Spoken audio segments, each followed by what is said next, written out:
What goes into legal planning for individuals with disabilities, and how long does that process take? So first of all, thank you for having me, and I will tell you, I do this kind of work in my profession, but I'm also a mom of a child who's 28 years old with pretty significant special needs, so I do worry about these issues from the mom perspective. I would say what I think about with my own daughter, my biggest things I'm worried about are who's going to care for her, you know, what kind of setup is she going to have? Is there someone who can help make medical decisions, decide where she's going to live? Am I comfortable with the team in place? I'm also worried about financially, you know, is everything going to be paid for? So I'm very interested in government benefits, looking at SSI, which will be SSDI down the road. I'm looking at Medicaid waiver programs. And then I want to make sure that she can keep those benefits when my husband and I die. So we've got to do special needs trusts and other planning, estate planning, to make sure we don't leave money to her that's going to disqualify her from a Medicaid waiver program or some other government program that we fought really hard to get her on. And so those are the big things. Now, honestly, there's unlimited worries when you think about it, but those are the biggies for me. You know, as far as the legal angle, who can make decisions for her, who, you know, we have everything in place as far as living arrangements and what kind of government benefits are out there and how can we protect those benefits. And what goes into that planning would be meeting with attorneys like us, firms who specialize in that type of special needs planning. And so starting with a consultation, meeting with us, discussing your family's in particular needs, right? Every family is different. So not a single person in here has a family needs that are the same, and we are very well aware of that, right? We have to base a plan on you and your family and your children and what you need. So meeting with us, having your first consultation so that we can base a plan and build your plan around you and your family. And so first, right, consultation.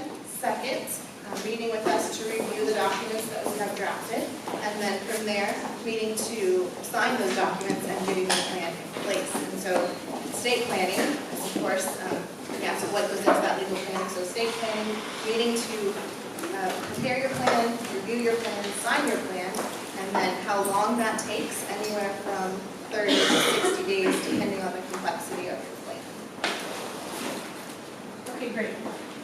When is the time to begin each respective process, and what is the timeline for completion in general relating to SSI? How long will that process take? Establishing an estate plan and guardianship.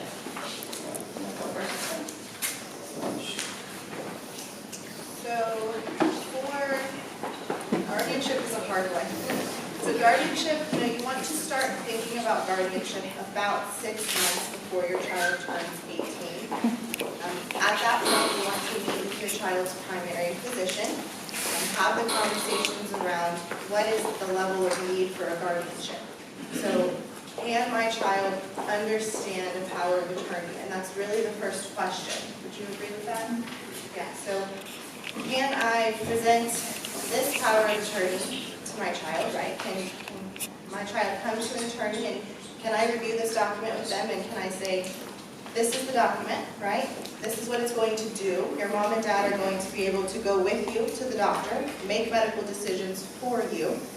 This is a financial power of attorney now. They're going to be able to handle your assets. They're going to be able to handle your bank accounts, pay your bills. Are you okay with that? And if your child can then regurgitate that information to me and they have the mental capacity to say, yes, mom and dad can do that for me, I'm okay with that, then guardianship may not be necessary. But that's a conversation that happens 6 months before they turn 18 and certainly starts with your doctor because they're the ones who know them best, right? And they're the ones to make that medical decision and have that legal capacity conversation. So if your child does have capacity to sign those documents, they need to be a legal adult to sign them. So they've got to be at least 18. If you're looking at the guardianship route, what happens in a guardianship case is a judge makes a finding that this person is an incapacitated adult.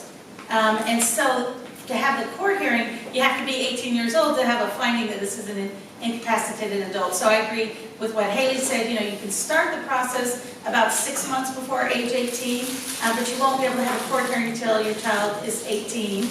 You don't have to necessarily have it done by 18. Some people are not sure, do we need a guardianship, do we not need a guardianship? I work with many clients who get guardianships of their children or siblings at a much older age. So there's not a limit on when you can start, but if your child has pretty severe disabilities, you might want to get it going early.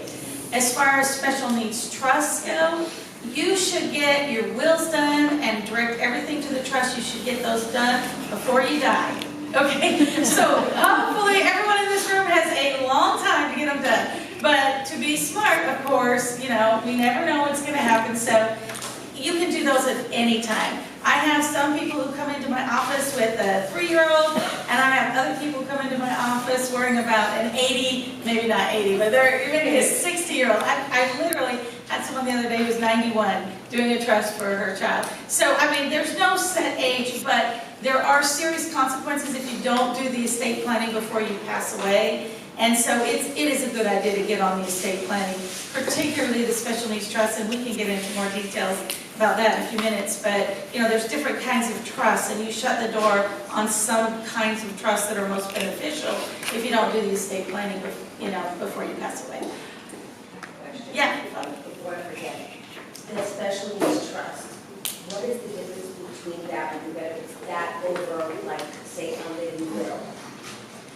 Okay, question is, what's the difference between special needs trust and living will? And remind me to go back to Social Security and starting on that. Okay, so generally speaking, special needs trust, that is a relationship where someone is managing money or property for the benefit of somebody else. Okay? And then you have your will, your regular will, that directs your assets to the trust. So the will says, hey, when I die, give everything to my husband. If my husband isn't alive, you know, give it to my 4 kids, give my daughter Angela's share to her special needs trust. So my will is saying, in my case, we're leaving our house to our daughter's trust. So it says in my will, leave the house. So the trust document is the directions of how to manage the assets once they're in there. The will is how to get everything there. You can also use designated beneficiaries on life insurance accounts, things like that.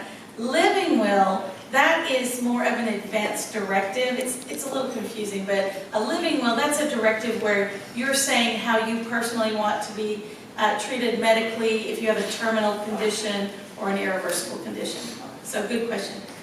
All right, and then let me just, sorry, jump in if you want to.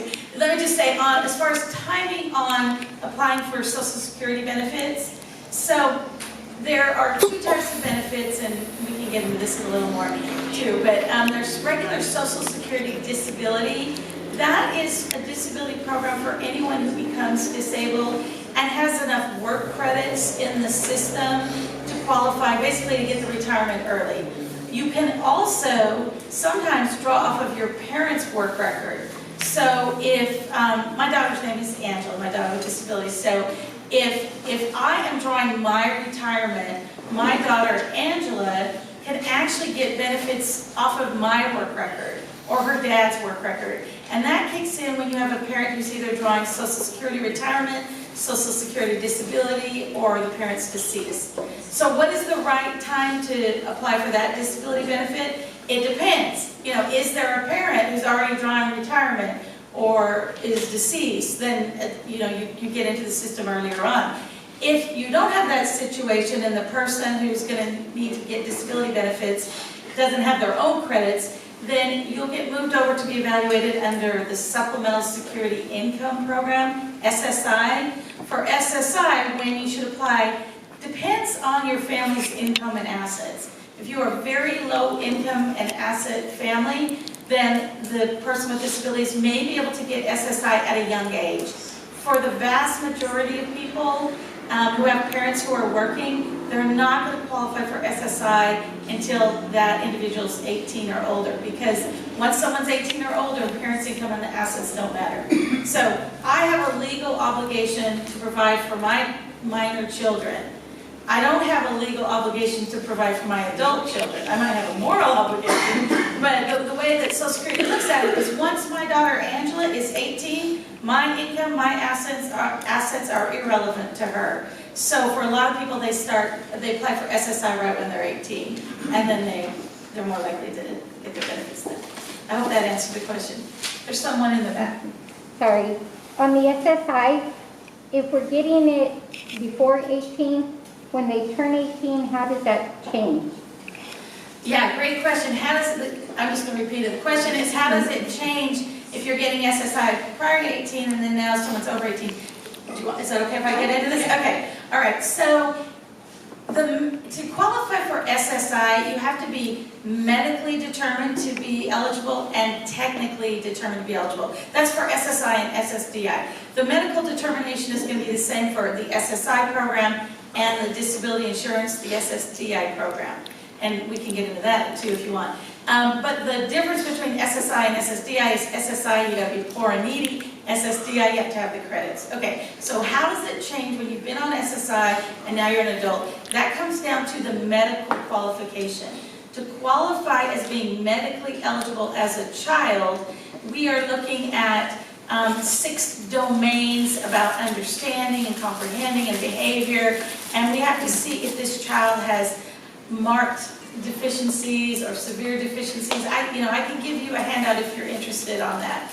But basically, it's similar to what would qualify someone for special education, and so we're looking at what the teacher might write about this child, what the parent might write about the child, and what kind of deficiencies are we seeing? It's severe or marked limitations in these specific areas, okay? Once someone is 18, it's a whole new medical qualification. An adult, to qualify for Social Security Disability or SSI, you have to be unable to engage in substantial gainful activity. Those are the key words. SGA, we call it, substantial gainful activity. What that means is when someone's an adult, we're going to see, can they earn enough money to survive? Okay? And every year, the Social Security Administration says, this is how much money we think is substantial gainful activity. So in 2023, if you are earning more than $1,470 in a month, you are not disabled according to Social Security criteria. Okay, that's the SGA amount in 2023. It doesn't matter all the diagnoses you have. You can have a host of diagnoses, but if you're out there earning money and earning more than $1,470, you're not disabled according to Social Security criteria. So to answer the question more specifically, how does it change? When someone is a minor, we're looking at these, limitations in the family. Once someone is an adult, we're looking at the ability to work. And if you don't mind me rambling, I'll just keep going a little bit more. Yeah. Sorry, We're asking questions for later. So. Okay. So let me just give you the medical criteria. What will happen for an adult is the first thing we're going to look at is this person working at an SGA level? Meaning, are they earning more than $1,470 in 2023? If the answer is yes, not disabled, case is done. If the answer is no, we go to the next step. Is this condition severe? And if it's severe, we go to the next step. Does this person qualify under a listing?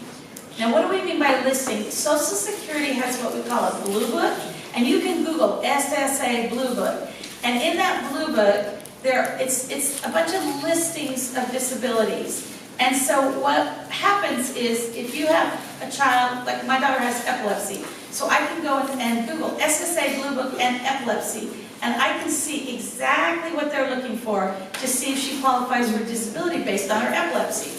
In my daughter's case, her epilepsy is under control, so if I read that, I'll see she's not going to qualify automatically based on her epilepsy. So then I can look at, she also has an intellectual disability, so they call that intellectual disorder. So I look at intellectual disorder, and I can see if I turn in her IQ testing and show that she has a disability intellectually, and I turn in some other information, that will qualify her automatically. You can do that for autism, Down syndrome, leukemia, whatever the disability is. Go to the blue book and see what they're looking for. Now, if you qualify under this blue book, you get approved for disability right then and there, whether it's SSDI or SSI. Let me clarify, if you're technically eligible, but you're medically approved, okay? What happens if you look at that criteria and you don't meet that listing? Meaning, autism is a great example, okay? Autism is such a spectrum. diagnosis itself is not going to get someone approved. So if you look at the description for the Blue Book for Autism and say, I don't know, my child probably won't get that. What happens is you get denied, if you don't get the denial letter, let me rephrase it. You won't get automatically approved under a listing. So then you go to the next step. The next step, Social Security is going to ask, can this person do work they used to do? So if I file for disability, they're going to say, can Alison do any kind of legal work? And if you haven't had a lot of work experience, then you go to the final step. This is the kicker. Can this person do any work in the community? Now this really applies to people under 50 more than those of us who are over 50. But can this person do any work? So what they're looking at is, can your child who's applying for disability work? So think about it from the perspective of Social Security office. You have someone who's 18, maybe has autism and some other diagnoses. You know, can they do any work in the community? How do we know if they haven't tried? You know, so a lot of people unfortunately get denied because they haven't ever worked with Texas Workforce Commission, they haven't done programs in school, and so you ought to get out and try to work. You know, and by the way, if your kids can succeed at work, you should celebrate. They may not get SSI or SSTI, but that is fantastic. I wish my daughter could hold down a 40-hour-a-week job. And you know, sometimes our kids can work, but not full-time. They can't earn $1,470. Maybe they can just work a part-time job. That's okay. It's easy to get SSI benefits and still have some part-time work, some supported employment. That's a great thing. I hear sometimes that people say, oh, my child's on SSI, so he can't work. And it makes me cringe because we do not want to tell our kids you're staying home so you get these benefits. Get out and work. There's lots of programs available. So I know I'm rambling too much, but let me just say one thing. So when you apply for Social Security disability, that phase where you get evaluated under a medical listing, lots of people are going to get denied. Don't give up. It might mean you need to go to the next steps, and to get to those next steps, you might have to have a hearing in front of an administrative law judge.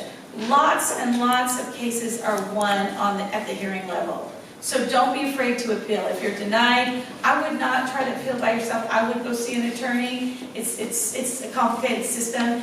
But appeal it, and we have many, many people that do get their benefits. Once they get in front of the judge, you can explain, hey, this is my diagnosis, but let me tell you how it is in the real world. This is what's going on at home. This is what's going on when I try to work. This is how school was for me, and lots of people get to prove that.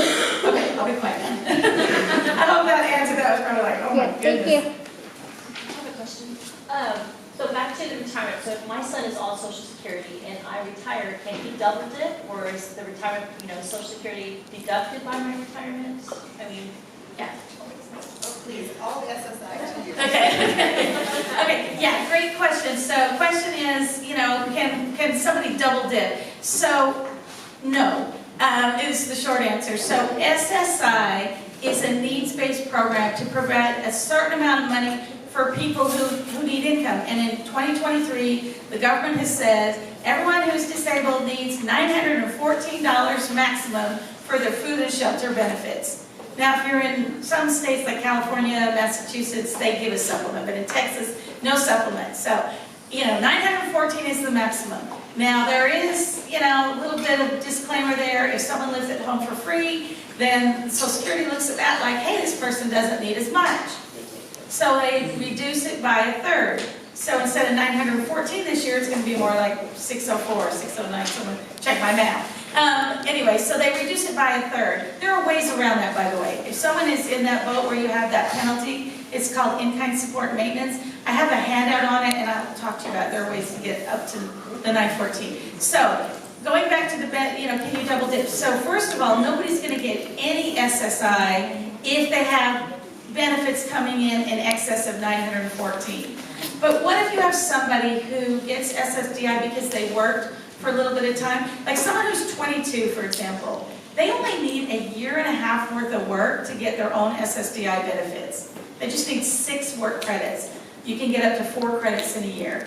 And how you get those credits is based on the amount of money you earn. It is $1,640 this year. So if once you earn $1,640, you get a credit. You can get up to 4 credits. So going back to the 22-year-old who's worked and maybe got a little bit of a benefit, but honestly, they might get SSDI, but not a lot of money.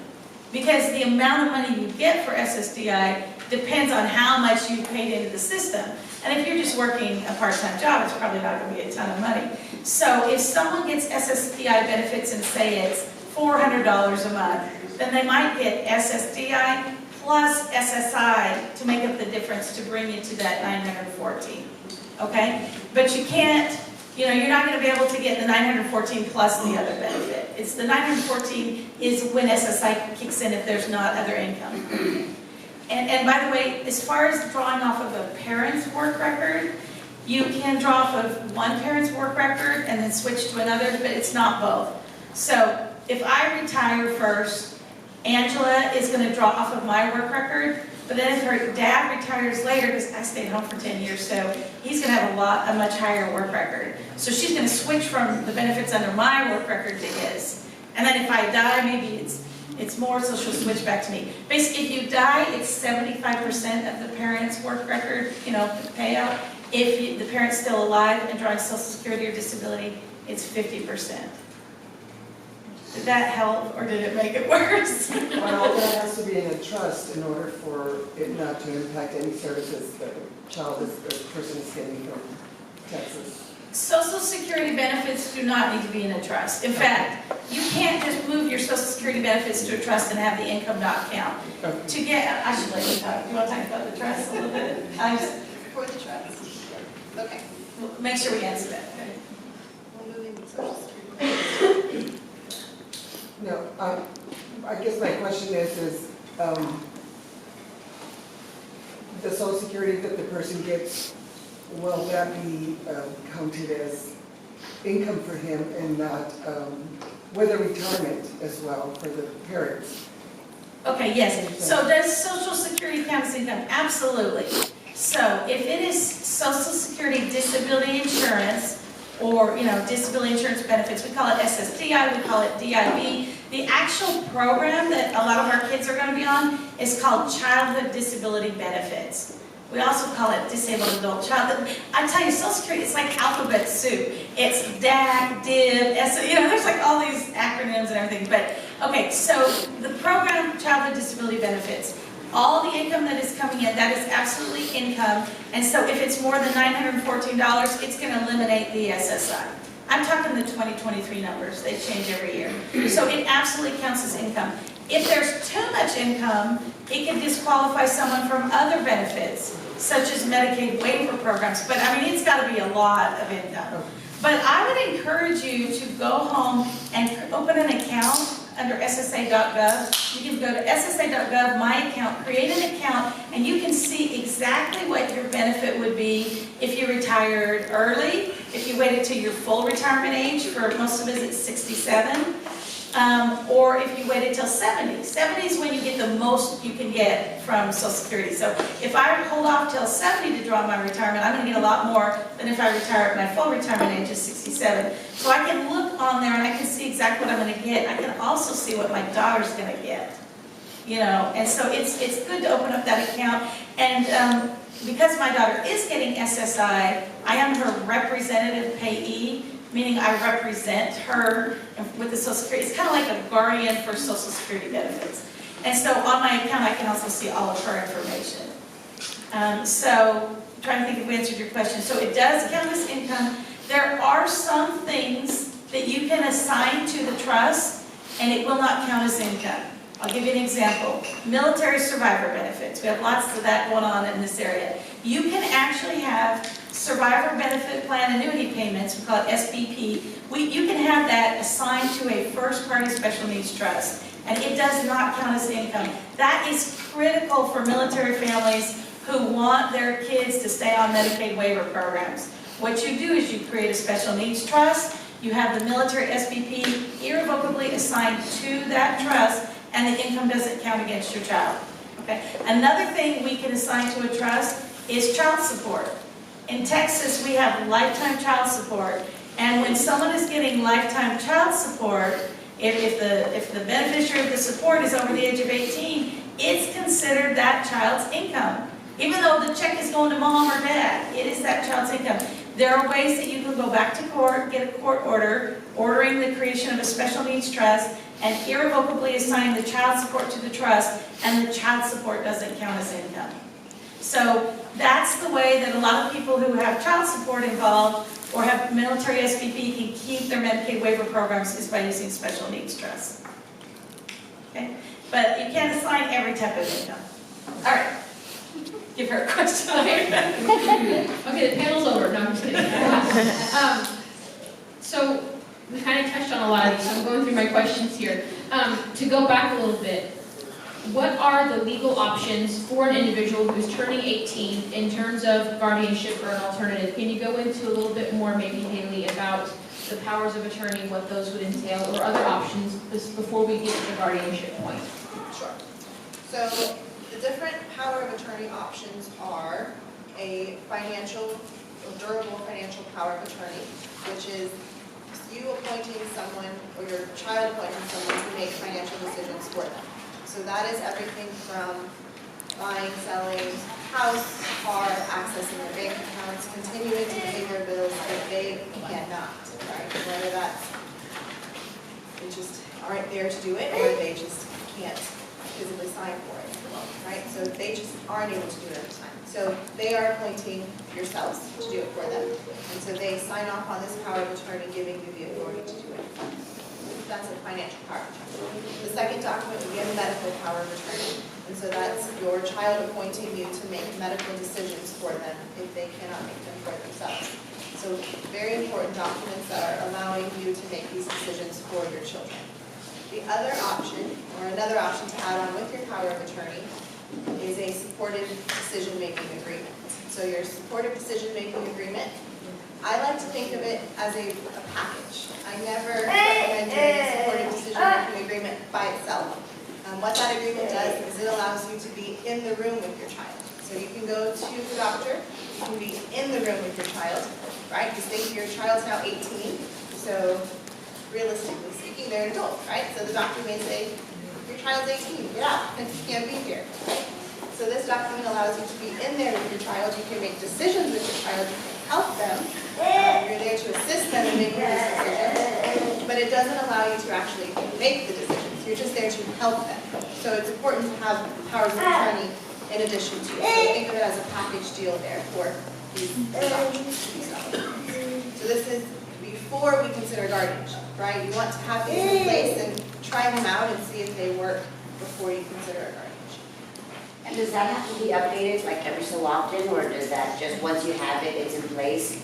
Yeah, so we like to think, and Alison, you can tell me if you agree with this, but I like to think of them as kind of like reviewing your, filing your taxes. So every year, take a look at your powers of attorney and make sure that they still make sense.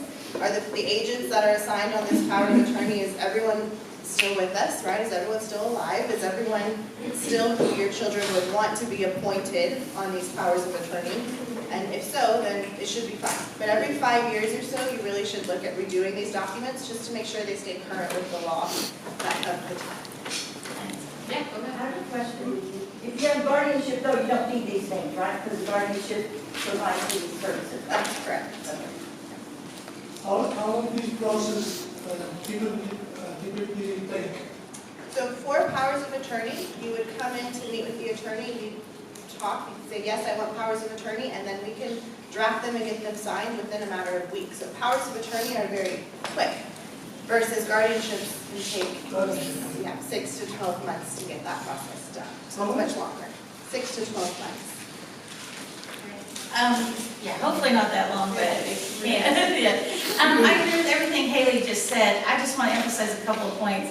One, I love what she said about supported decision-making agreements not being just solo, not being your only document you're relying on. There is a big push in our state right now, which is great, to avoid guardianship if possible. We don't want to take away rights from someone if we don't need to. So we want to consider alternatives if there's an alternative that will work. And so one alternative that is really pushed for is a supported decision-making agreement. But I just want to emphasize what Hailey already said, which is A supported decision-making agreement does not give you any power to make decisions for your child. So it just lets you be in the room, help give counsel and advice. And I was so excited about these. Texas was the first state to have supported decision-making agreements, and I was all gung-ho. I got invited to speak in Massachusetts and Rhode Island about what we're doing in Texas, and I got one for my daughter, and nobody wanted it. I never had a doctor say, Miss Packard, why are you here? Stop talking. How do I know you have the authority to give advice? It just was not, I just haven't used it that much. I did use it one time. She was in a program, an old program, anyway, the Providence place. Anyway, it was too hard for her, and they were talking about maybe she needed to leave, and I said, oh, tell me you have a supported decision-making agreement, and I'm coming. So I was really excited that I could go. But honestly, realistically, I will tell you, they are philosophically great.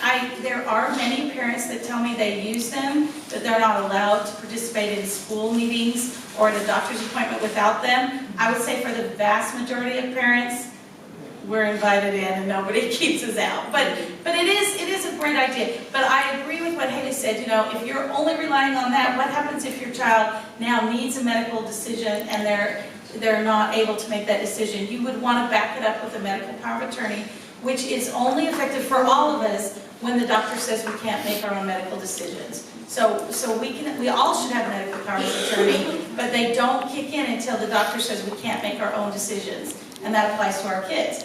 For powers of attorney, durable powers of attorney, that can be effective the minute you sign it or upon incapacity. So I get to decide when I sign that. Do I want it to be effective right now so my husband can go manage all my bank accounts, sign for me? Or do I want it only, I don't want to give him that power only if I'm incapacitated according to what a doctor says. So for our kids, typically if you're going to do a power of attorney, you might want to consider it being effective immediately.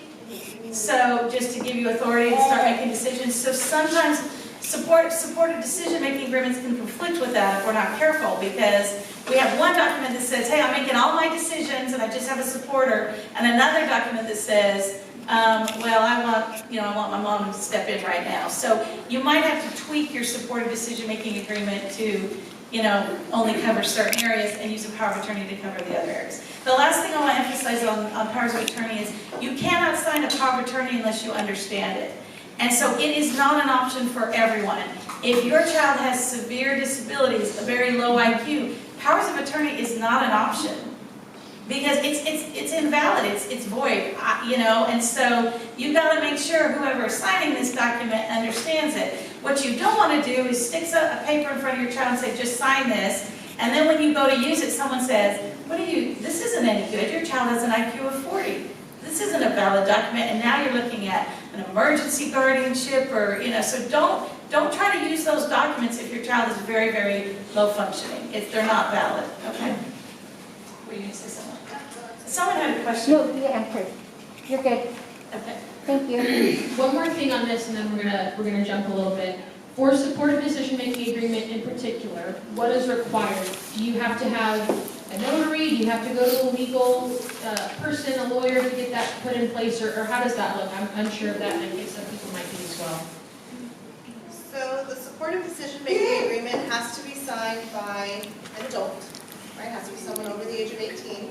It has to be signed without undue influence, so that your child has to be signing it on their own. You have to make the decision to sign it. It can't be you saying, sign this, right, forcing their hand on the paper. And it has to be done either in the presence of 2 witnesses or a notary. So there is an option for the statute that allows you to decide. But I'm going to say, any document ever gives you the option to sign with witnesses or a notary, you should always choose to sign with a notary. It just gives it a little bit more authority, right? Because someone notarized the document, so you sign the document. So I would recommend having it signed with it. Okay, go ahead. Sorry, I don't mean to be it. We're sharing. So you can find these forms on lots of websites. Disability Rights Texas has sample SDMAs, we call them, supported decision-making agreements. Also, the ARC of Texas has good examples.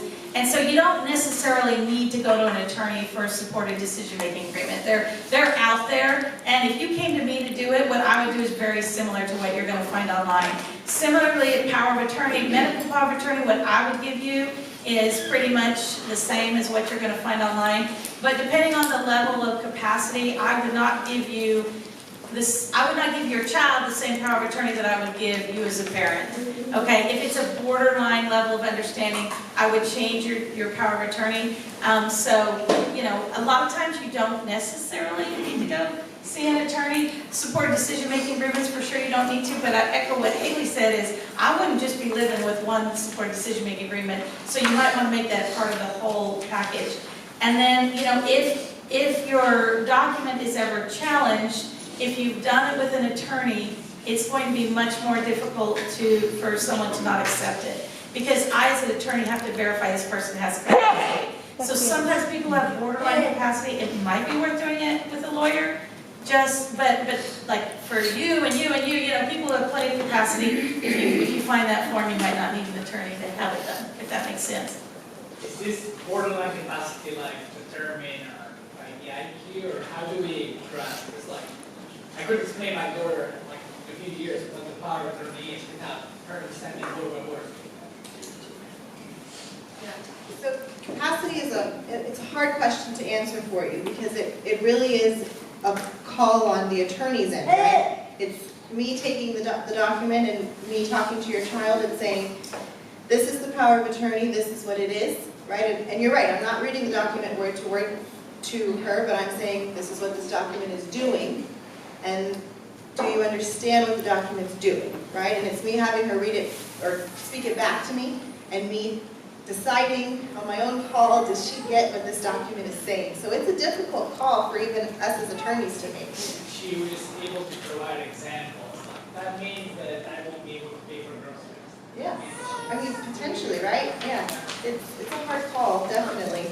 But one thing that I've found, you know, Alison brought up a good point of having an attorney draft a power of attorney for your child with disabilities, right? Because sometimes when you go to present it to, say, a bank or whomever's asking for this power of attorney, they want a certification from the attorney who did it. And so we can provide that on our end. We can say, we met with them, we believed they had capacity when they signed that power of attorney, so it's a certification from us that we saw this signature happen. So that, we can provide that on our end as well. Incapacity is tough for a lot of our kids, and my daughter happens to be right in that area too. You know, some of our kids have IQs right around 70, maybe just above, maybe just below, or maybe it's below 70, but they're very high functioning in so many ways. Honestly, that's my daughter. So capacity can be tricky. I would say in my office, my practice is I almost never will be willing to do a power of attorney for someone with an intellectual disability, meaning their IQ is below 70. Some attorneys may, and I'm not going to say I've never done it, but I really, really have to feel confident that this person understands. I have a lot of people come and say, my child understands, and I'm not going to make them read every word, but I will ask them, look, let's look at this section, what does that mean to you? And I'll sort of try to, you know, I'll tell the parents, this is what I'm going to ask, and let them try to work with their child over the documents, see if they can understand. But, you know, I had someone the other day where mom insisted he understood, and when he came in, you know, I said, well, who do you want to be your agent to make decisions for you? And he said, you. And I said, okay, if I can't do it, do you want my secretary to do it? And he's like, yeah. You know, and I just said, I'm sorry, I just don't think he understands. And it's a tough conversation, because if you tell someone their child can't sign a power of attorney and they're looking at a guardianship, I mean, they went from maybe a few $100s to thousands of dollars in costs and taking away rights. So it is a tough conversation, but it really is important that your child understands that document before you sign it. So in the case of a power of attorney, you need to make sure that the child or whoever's doing this, that they consciously and voluntarily are giving somebody else a right that otherwise would belong to them. Yes. And I gotta add one more thing. If you are gonna have your child sign a power of attorney making you their agent, that child has, you're saying that child has capacity. That means they have capacity to say, I no longer want mom. I want my boyfriend now. I want to move out and I want this person. And all they have to do is say, I revoke it. So, you can't say, oh yes, my child has plenty of capacity, and then say, oh no, you don't now that you're picking someone else. So be careful of that too. Good point. That's a really good point. That's something that I don't think people think about, the opposite end of that. Moving on, in terms of financial planning, we've been over a lot of the legal stuff, and if you have more legal questions, write them down and you can go over them at the end. What are the best financial planning options for a family who has a child with disability in terms of specific things to be mindful of, a time to begin planning? You touched on special needs trust. Are there other things to keep in mind when establishing a trust? Limits, barriers to that, etc. I know we did touch on supplemental needs trusts, and those really are the greatest tool, in my personal opinion. I think they're wonderful, right? You can set those up within your own wills. So in your will, just like Ms. Packard said, I have 4 kids and I want my estate to go 4 ways, but for my daughter Angela, I want her share to go to her supplemental needs trust. So her 1/4 share that she's going to receive, instead of going outright to her, it's going to her trust, right? And it's her supplemental needs trust. So everything that she receives goes into her trust, and it's protected for her so that she doesn't lose her benefits. Because if she had received $100,000 outright from Alison, right, as her inheritance, it would have kicked her off of her benefits. And so it's so important that you plan financially by setting up this trust so that your children don't lose their benefits when you're gone. So that's, supplemental needs trust is by far the most important.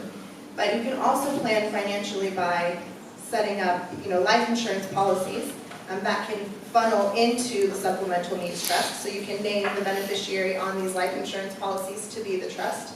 And I think that's also a great option, because you're providing funds for these trusts that may not have otherwise been there. So leaving assets for them when you're gone.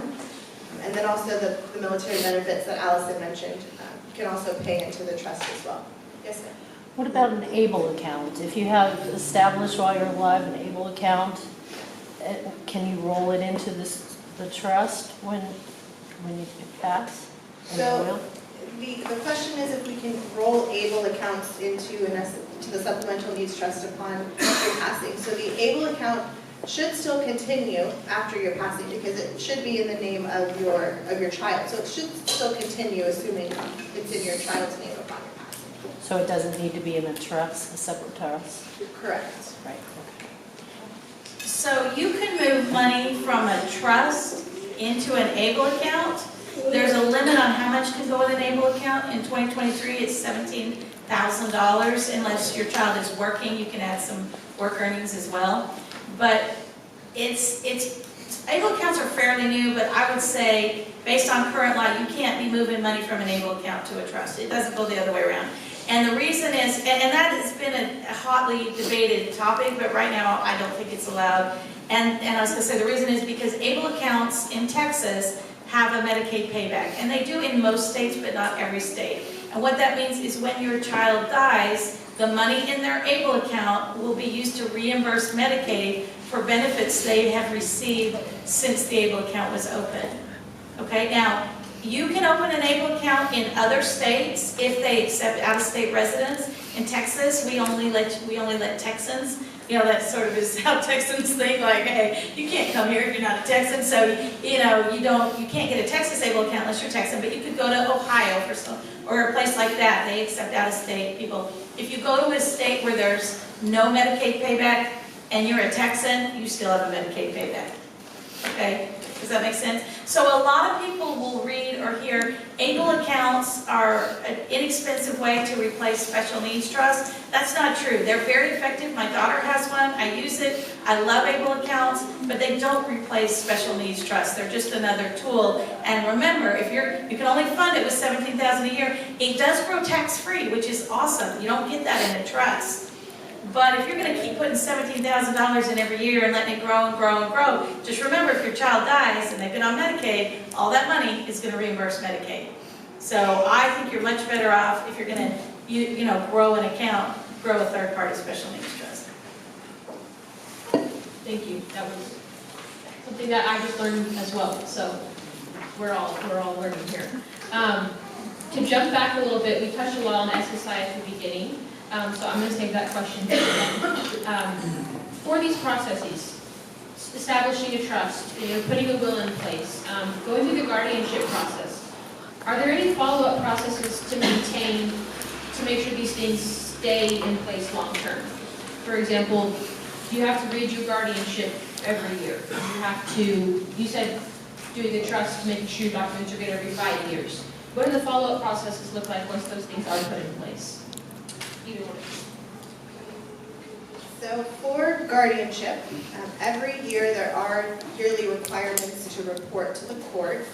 You don't have to redo the guardianship, but you do have to provide annual reports of the person to the court. So you're providing the court a report that says the person, right, the physical being is okay, so they're going to the doctor, there isn't any change in their physical self, it's the report of the person. And then you have to do an annual report or an annual accounting if there are assets owned by the person. So if they have money in bank accounts or retirement accounts and assets that are being managed by you as the guardian, then you have to provide that information to the court every year just to let them know what's come into the bank accounts and what's gone out of the bank accounts. So that is something that's done every year for guardianship. For trusts, every year, if you set up your estate plan today, and then you live for another 25 years, you don't have to update your trust every year. Your estate plan will stay in place, but if you want to change something between now and your passing, then you absolutely can do that, right? You can update your information throughout your time. Wills, I've sometimes probated a will that is so old, it's typewritten on long legal paper. You don't have to update your wills. What you want to do is make sure they're valid and you know where the original is. If you don't have the original, it's problematic to probate a copy. It's done, but it's a lot more complicated and sometimes can't be probated. So you want to make sure your wills are valid. If they are from out of state, I would make sure that you consult with someone, because in Texas, we have a super easy probate process if your will appoints an independent executor. So out-of-state wills usually don't do that. And so if you have a child with special needs and you have an out-of-state will, you are very likely going to end up in a dependent administration, which is much more costly. There are ways for people to turn, to have an independent administration, the cheaper, easier way to go, if everyone agrees. But if you have a child with special needs, likely the judge is going to say, oh no, this child can't agree, I'm going to watch this one. And then it's much more expensive. So make sure your wills are current, make sure they were signed by 2 witnesses and a notary. If you don't want the witnesses to have to come to court, there should be a notary that took down the witness testimony as part of the will. Your trust, I agree with everything Hailey said, we can have third-party trusts can be revocable or irrevocable. If you have a revocable trust, it's extremely easy to update that, make any change you want. If a first-party trust has to be irrevocable, there are some limited circumstances where you can update, modify a first-party trust without going back to court, but usually you have to go back to court. Okay, so sometimes you can't. The guardianship, yes, you have to do the report. I would just emphasize the report, you don't need a lawyer for that, super cheap. Bexar County costs $10 to file the report. You get updated guardianship letters that are $2 a letter, so about $20 a year, you're good to go, you don't need to use a lawyer. Guardianship of the estate, that is the guardianship that gives you power to manage money. That one, you're gonna have to hire a lawyer. And in Bexar County, they're very strict about it. I think most of the surrounding counties here, some of the other counties, other places are not as strict, but you have to hire an attorney to do that accounting, even if you're a CPA. So if you have a guardian of the estate, you're looking at legal fees every year. And so when we talk to someone about filing a guardianship application, we always talk about, is guardianship of the estate even necessary? Is there any money that you're going to need to manage, or can we find an alternative to that? Can you, if there's SSI coming in, can you just be a representative payee and manage the money that way? Will you leave all your assets to a special needs trust, and then a trustee will manage the money? So you don't need guardianship of the estate, and that saves some attorney's fees. So, it kind of depends on the firm, but you do have to do the report every year. But it's not like the original guardianship, much easier. Is the guardianship only, let's say you have guardianship here in Texas, or you plan to, let's say, leave every 3 months in another jurisdiction, they're good, or you have to have a guardianship in another state or another place. So each state is going to have different guardianship requirements, and we would most likely have to transfer the guardianship from here to wherever you go. So when you get to your new state, you would contact an attorney there, and then an attorney from Texas will help you transfer the guardianship to where you're going. But I'm talking about moving. Those say, you have a second home in another jurisdiction, and you live there for 3 or 4 months during the year. And for some reason, you have to continue medical treatment there and so on. And guardianship will be on another jurisdiction, or you have to have another jurisdiction guardianship. In that case, I think you would be fine. Yeah, most states are going to recognize your guardianship letters if they're current. Guardianship letters expire, you have to turn in that report every year or your letters will expire. So if you're out of state visiting and you have a current guardianship letter that hasn't expired, I think, I mean, I can't speak for every state, but I don't imagine that's going to cause you problems. But what Hailey was saying is if you move permanently, then you definitely need to transfer the guardianship. What about if we take it a step forward and we move like out of country? We might move like to the Europe side. I mean, it's the Roman laws with same type of writing, but like, can we transfer guardianship there, or is it like a complete new process? So in the States, it's pretty easy to transfer guardianships. I would say other countries, that's just way beyond my expertise. I mean, I've seen guardianships come in from other countries, but I really don't have any advice on how easy it is, what they'll accept. I just don't know. I don't know if you know, Hailey. Yeah, so. Well, the special needs trust, when we draft special needs trust, we are drafting them to comply with Social Security guidelines, regulations. So the trust that we draft, in most states, they're going to be just fine because most states are going to mimic the Social Security requirements, which are federal. Now, there's a little bit of a caveat for some Medicaid waiver programs in some states. Occasionally, there's a state that has some funny rules, so it's always good I did check. But other countries, I mean, we're not under the same system, so I just couldn't speak to that. I just don't know. Sorry.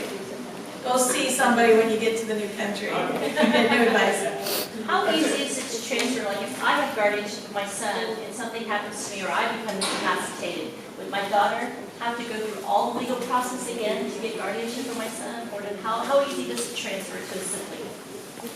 So there is a process that you have to go through to transfer the guardianship from one person to the next. It's not the entire guardianship process again. So that's definitely reassuring, right? You don't have to do the whole thing again.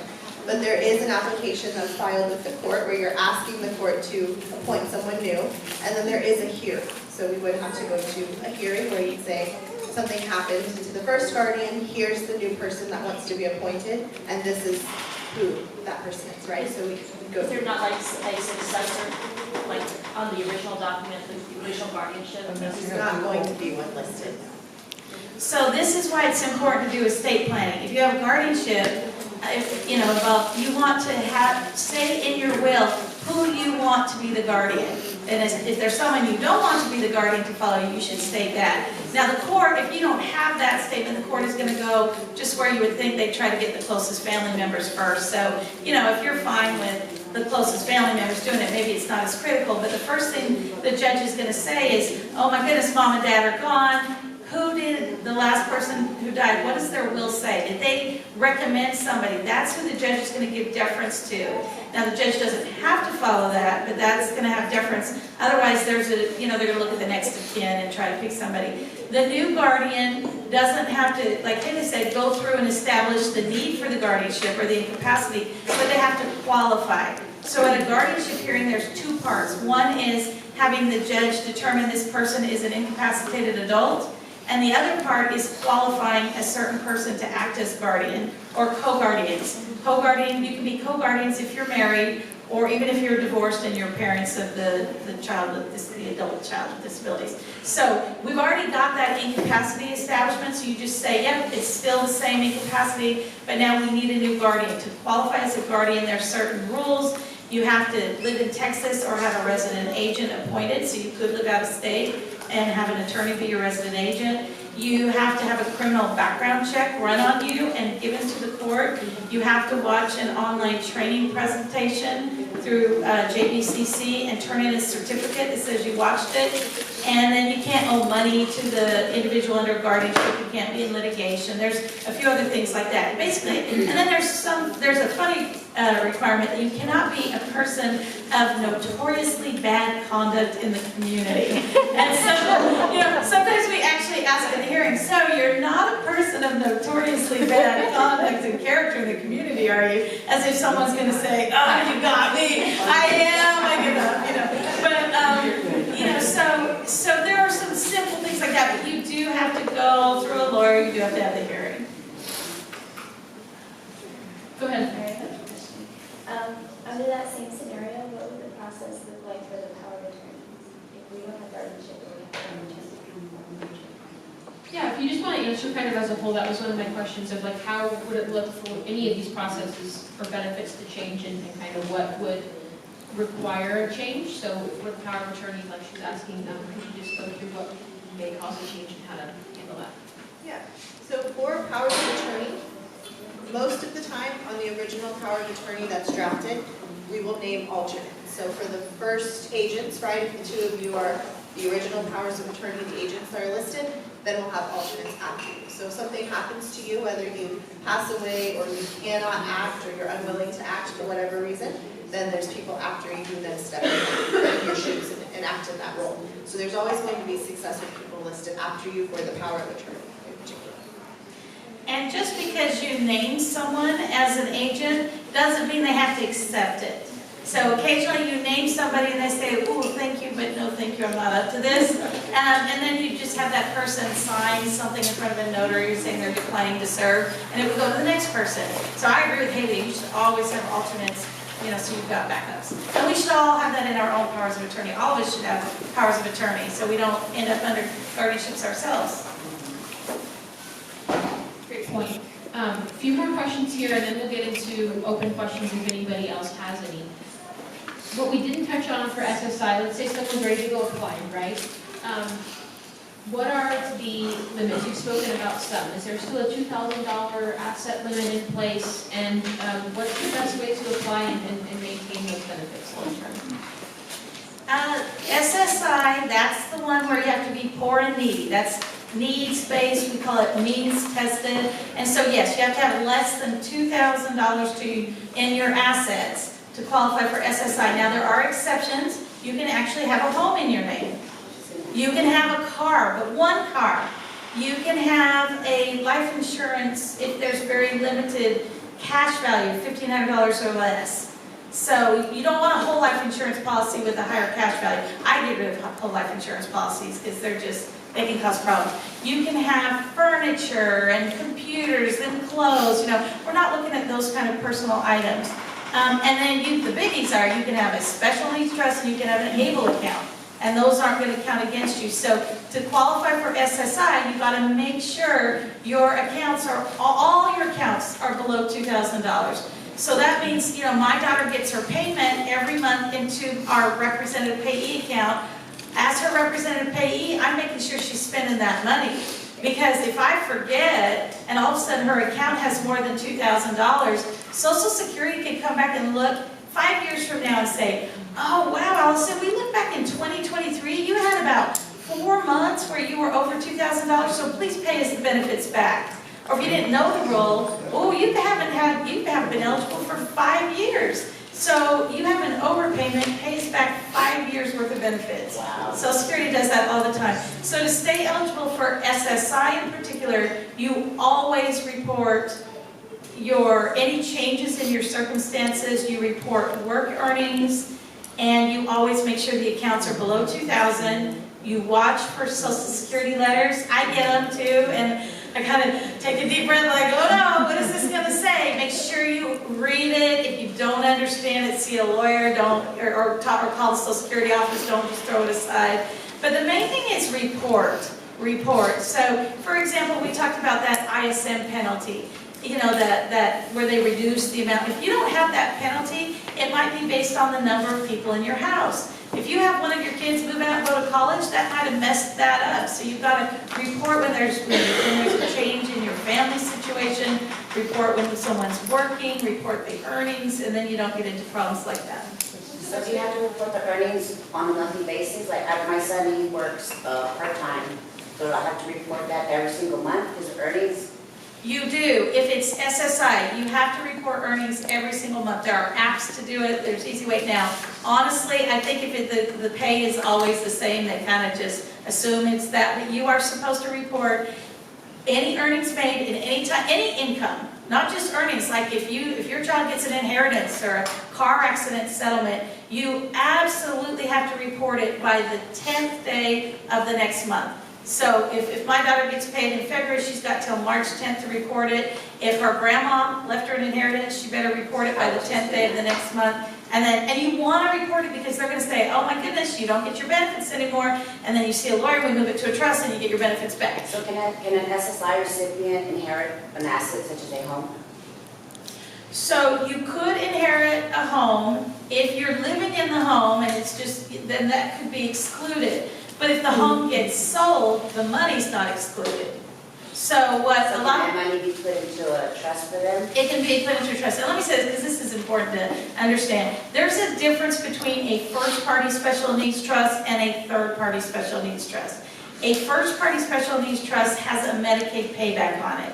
That means when the beneficiary dies, Medicaid gets reimbursed for all the payments they have made for that beneficiary, not since the trust was created, for their whole lifetime in every state they've ever lived.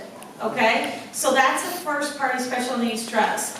A third-party special needs trust does not have a Medicaid payback on. We all want third-party special needs trust. Why would you ever choose a first-party special needs trust?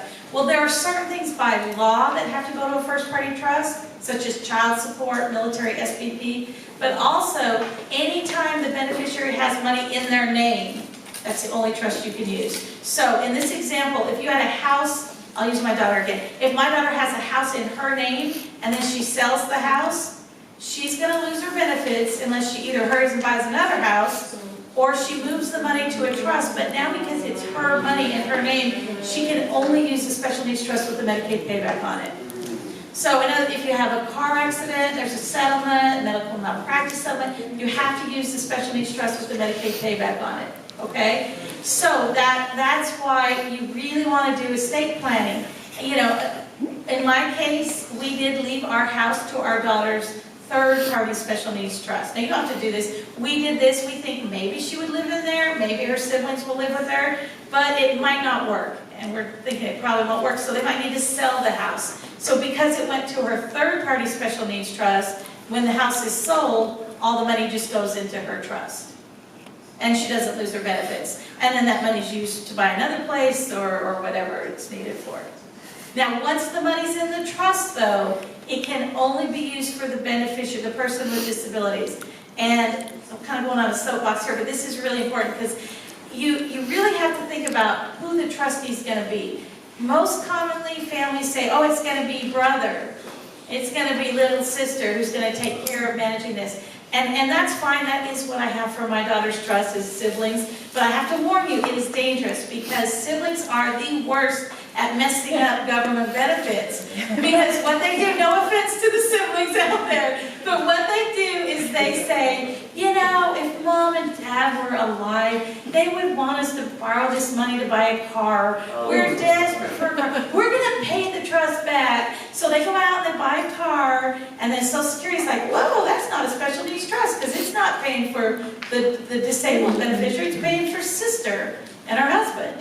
And then you lose government benefits, lots of times you can't get the money back. I mean, it's a disaster. So if you're going to have a sibling be a trustee, you really need to talk to them about what kind of responsibility they're taking on. Are they willing to learn about SSI and SSDI and Medicaid and Medicare and all this stuff you're here learning about?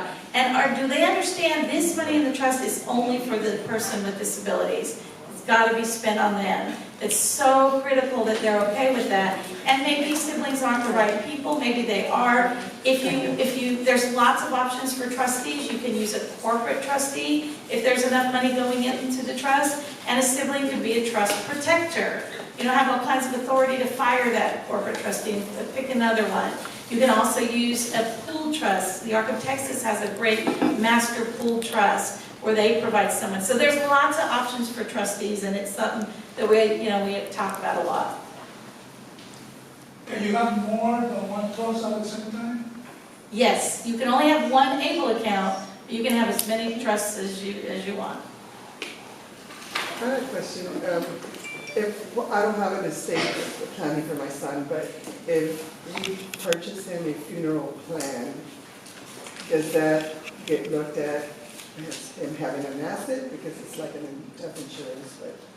Yeah, great question, but there are prepaid funeral plans, burial plans are usually exempt. Okay. So, you turn it in, but here's the thing, turn it into Social Security. Okay. Let them know you have it so they evaluate to make sure yours is okay. Because what you don't want to do is sit on it, and then 10 years later it gets turned in and they say, ooh, this was the wrong kind, you owe us 10 years worth of benefits back. Okay.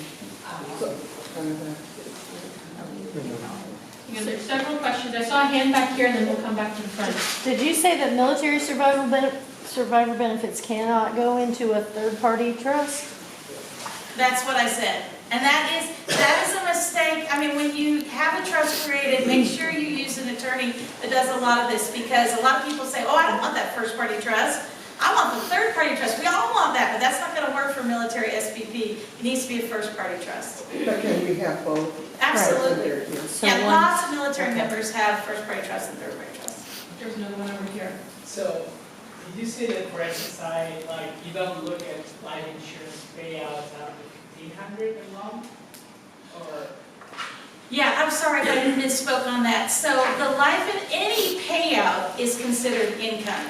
And we look at every dollar of unearned income. Even life insurance? Even life insurance. This is different than tax law.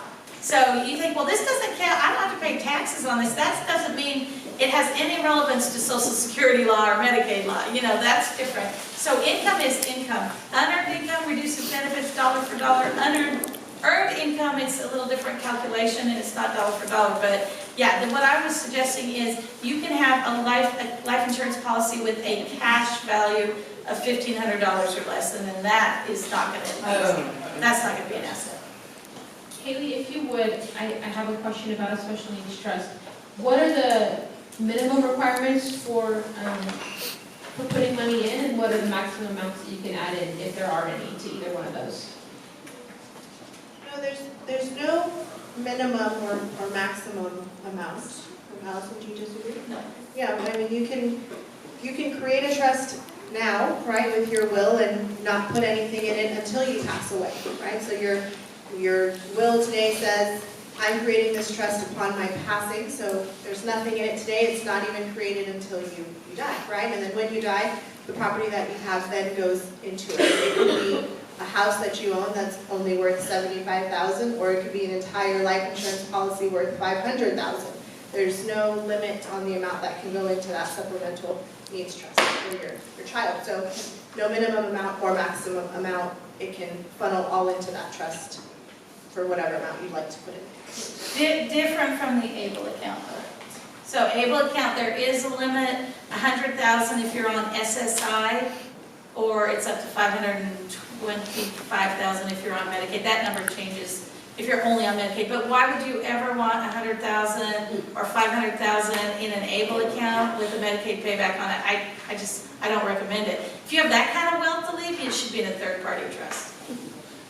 Yes, sir. You talked about military survivors. So what about, let's see, it's a government TSP. Yeah, so those should work much like a regular retirement account benefit. So you can name a beneficiary, just like you would name your spouse, right? You can name the trust as the beneficiary there. So you can name the supplemental needs trust as the beneficiary, and then upon your passing, those benefits would then pay into the trust. So there's not the same kind of requirements or limitations for the military benefits for those types. Can I say, watch teacher retirement benefits? I have seen people come in and someone passes away and they have a monthly payment coming under teacher retirement benefits. I can't assign that to a trust. And if it's too much income, it can kick someone off of government benefits. So be careful, if you're one of those people that have TRS benefits, look and see what is the monthly income that's going to go to that child. Because what you don't want to do is think you're doing a great thing, leaving it to your child, and then they lose their benefits. Because once that person, once the owner of that account is gone, we can't go change it. Can a civilian withdraw from a special needs trust to pay for home repairs of the special needs person? Okay, yeah, so the trustee is the one who decides how the money is used, and typically a special needs trust is going to be a discretionary trust, so it's up to the trustee to decide what's in the beneficiary's best interest. So if the trust owns the house, then absolutely we better fix up the house. If the trust does not own the house, say someone is living in somebody else's sibling's house, yeah, then we got to look at, is this trust going to just increase the resale value? So if it's 50-50, maybe there needs to be a new roof, and maybe the trustee will say, well, I'll pay 50%, and the other owner better pay the other 50%. I see. So you're looking at what would benefit the beneficiary. Another reason why a lot of times leaving real estate to a trust, it works so that it's easy to use the funds to fix things, pay the property taxes, that kind of thing. Okay. I have a question. If you have the trust, and I guess you go to the court, and the court approves this trust or whatever, do I have to go to the court every time I take money out of that? No, you don't. So a supplemental needs trust generally is going to be created outside of the court. So if you have your estate plan and you create your estate plan, say tomorrow, right, and in your estate plan you create this trust upon your passing, then this is created outside of the court. We don't have to go to court to create it, which is good, right? It alleviates that process. And then your trustee, upon your passing, they have the discretion to take the funds out. So if they need it for the benefit of the beneficiary or your child, then they can do that. So they don't have to. Only on my passing? Well, it depends. So we can create a trust now, today, and you can start putting property in it today, right? And you can be the trustee of that now. So you can withdraw money today, right? Or you can create it upon your passing. So it can go either way. Okay. You can either have what we call a testamentary trust where it gets created under your will, or a standalone trust. I actually prefer standalone trust because if you want to modify your will or modify the trust, you're usually going to save a lot of money if they're not all in one big document, but both work, so it kind of depends on the lawyer and how much they charge for different things. But what was I going to say? Oh, we hardly ever involve courts with special needs trusts. The only time the court's involved for the first party trust, the one with the Medicaid payback, that can only be established by a parent, a grandparent, a guardian, the court, or the person who has disabilities if they have the mental capacity to establish their own. That's a recent change in the law. So occasionally we don't have a living parent or grandparent. Maybe it was mom and dad who left the inheritance. There's no guardianship. We have to go to court.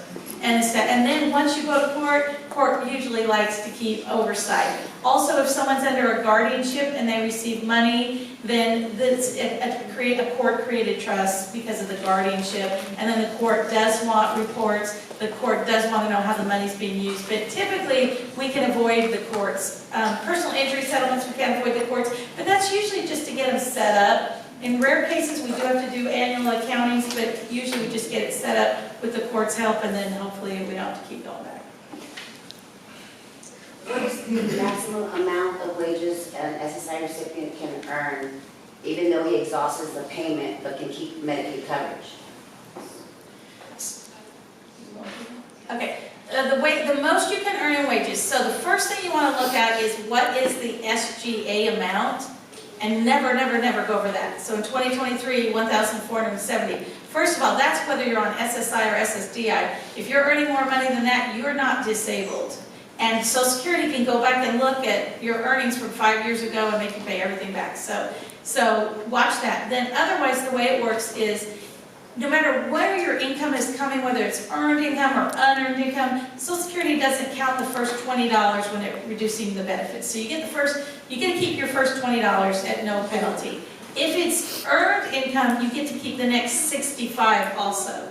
So if my daughter is earning $485 in a month, she gets to keep the first $85 with no effect on her benefits. And then the other $400 that's left, you divide it in half, and it reduces the benefit by half. So in that example, $485, her benefit would be reduced by $200 because she keeps the first $85, divide the balance in half, and it reduces her benefit the next month by whatever's left. So she ends up with a lot more money because she's working. I mean, yes, she's getting less SSI, but she's got the other $485. So you end up with more money, and there's also a lot of work incentive programs. This is general rules, but if your child needs transportation and is spending money to get to a job, if your child needs some kind of assistive technology, some job coaching, there are ways that you can actually not have benefits reduced because you have these impairment-related expenses. Also, if your child's a student under the age of 22, then you let Social Security know your child's still a student, and that also avoids the reduction up to a certain amount. So I hope that answered. Yes. Thank you. Yes, ma'am. So if my child is on SSI for the disability, and right now our income counts, but when she turns 18, does our income count at that point? No. So it would be, just for SSI would be the income? Right, your income and assets won't count after she's 18. It'll just be if she has her own assets or her own income. Okay. Except for Thank that you. in-kind support. Oh, Except for the in-kind support. oh yeah, good point. Yeah, good point, thank you. With the exception of, thank you for pointing that out, there's 4 kinds of income: earned income, unearned income, deemed income. That's where spouse's income counts for the spouse, or parents' income counts for the minor kid. And then I would just remind, in-kind support maintenance is considered income. That's where you live in someone's house for free, or a special needs trust is paying for the shelter. That does count. So again, that's where the payments get reduced by 1/3. So you go from 914 to just over 600 in 2023. There are ways around that. I mentioned you can move money from a trust to an ABLE account, or I can just donate money to an ABLE account. And if the ABLE account pays for food and shelter, there's no reduction in benefits. It doesn't make logical sense. And everyone's like, what? Okay, I'm just telling you, this is not anything sneaky. You have to report it to the Social Security Administration. I do it with my own daughter. You report it, and the IRS created ABLE accounts, and they said ABLE accounts funds can be used for qualified disability expenses, and that includes housing. So the ABLE account can pay for an apartment, can pay for those benefits, and there's no reduction in SSI. But if you don't have the ABLE account paying for it, then there is a reduction. So what a lot of us do is we, report to Social Security. This is my daughter's fair share of expenses every month. There's 10 items that they look at, and there's a handout on that if you want to see. We figure out what her fair share is, and if she doesn't get enough SSI to pay her fair share, her ABLE account can help pay it. And that's exactly what I've done with my own daughter and lots of clients. So it's allowed, and you report it all to Social Security. And by the way, let me say this. If you're going to tell Social Security, hey, my daughter's going to pay $500 from her SSI and $800 from her ABLE account, you better do what you told them you were going to do. Because they can look at that ABLE account, they can look at your bank account, and if you said this is what we're going to do, and then you didn't do it, they're going to say, oh, pay us all the money back. The 1/3 penalty. So how you document the fair share expenses? How do you document it? So you tell Social Security what your mortgage and your property taxes or rent, your food bill, your electricity, water, gas, garbage collection. There's a handout that has 10 items. It's only those 10 items. It's not cable, it's not cell phone, it's what Social Security wants to know. You show them what the 10 items are, and then you figure out how many people are in the house, and you can just say this is the fair share. And then the next step is explain to Social Security how your child is going to pay their fair share. Are they going to pay it from their own SSI? Do they have enough money, or do you need to use an ABLE account? So you got to figure out, show them what the fair share is, show them how they're going to pay it. And if you don't have enough money coming in, you can use the ABLE account. If your child was disabled before 26, it's going to go up to 46 in 2026, but right now it's 26. Or you can do a lease agreement. You know, lease agreements are really common. I will tell you, I personally am not a huge fan of them because I think, and I'm not a tax person, I'm really not giving anybody tax advice, but it seems to me if I treat my daughter as a tenant, that's going to be income to me and I don't want to add it to my own income. And also, I want to claim her as a dependent on my tax return. I don't know how I can do that and treat her as a tenant. And if you're under a guardianship, it's even more complicated. So I prefer the ABLE account route, but lots of people use the lease agreement. It works great. So that's the way you can maintain the balance of the $2,000 or $2,000? You keep less than $2,000 by just spending the money as it comes in, and so that's one way you can spend the money is by paying fair share of household expenses. But you got to keep it below $2,000 if it's business side. Yeah. That's very good. So if you don't have a guardianship, how do you claim an adult child on your taxes as a dependent? Do you have to have documentation? Okay, so I really, like, if you come to me, all my contracts say, I'm not a tax attorney, I'm not giving you tax advice, so I really am going to decline to answer that, but I will tell you, I have heard that, you have to show that you're paying more than half the support. I know with the military, to qualify someone as a dependent child to the military, there are some rules too about paying more than half the support. How that's interpreted, I'll let you work that out between you and your CPA. But that is something to think about. We talked about this ISM penalty. It might be that you don't want to mess with that. You just will take the reduction because you don't ever want anyone to say your child was paying all their fair share. You want to make sure they stay on your military benefits program, so you say, fine, we'll just pay all this and they'll let us aside. Sorry to avoid that. That's okay, thanks. Oh, that was good. Yes, ma'am. How does it work if it's not your child, but it's your brother you take care of and you want to claim him on your taxes? Can that be done? If he's an adult? I'm not going to get into tax questions today. Yeah. It can be done, but you're going to have to talk to a CPA to figure out what you need to do. Yes, ma'am. So if you're doing a special needs trust for the special needs child and their siblings, should they have their own third-party special needs trust, or should they have just a regular trust? Is it just a regular trust for them, or a special needs trust as well? You're talking about the siblings? For siblings. So,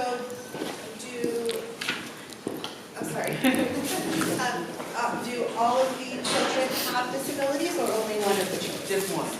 Okay, so when you're creating your estate plan, you can decide, you can create your supplemental needs trust for your child with disabilities, and then for your other children, you can put their property in trust for them until they reach a certain age, or you can have them receive their property outright. So it's really up to you, right? You can say, I think my kids will be responsible enough to receive their property at 18, maybe, or maybe they'll be more responsible at 25 or 30. And so you get to put those parameters around when they can receive their property for the other children, right? So you get to decide that. So you can set up either in trust or have them receive it outright. That's completely up to you. Okay. So do you guys do that when you set up a special needs trust? Absolutely. Okay. What if all of your children have disabilities on an intellectual level? For the trust, is it best to have the attorney help them make the decision since they're able to fully understand like the legalities of things? Let's say my husband and I are not here anymore, and there's just my special needs children, and they're all adult age. What would the best plan of action be if there's no family members to help them? That's tough. So are we assuming at this point that you have a trust in place for them and there are trustees who are going to be helping them, or you're asking who? She has no trustee, no No family members to families. help, just my The state state comes in. that are adults. Okay.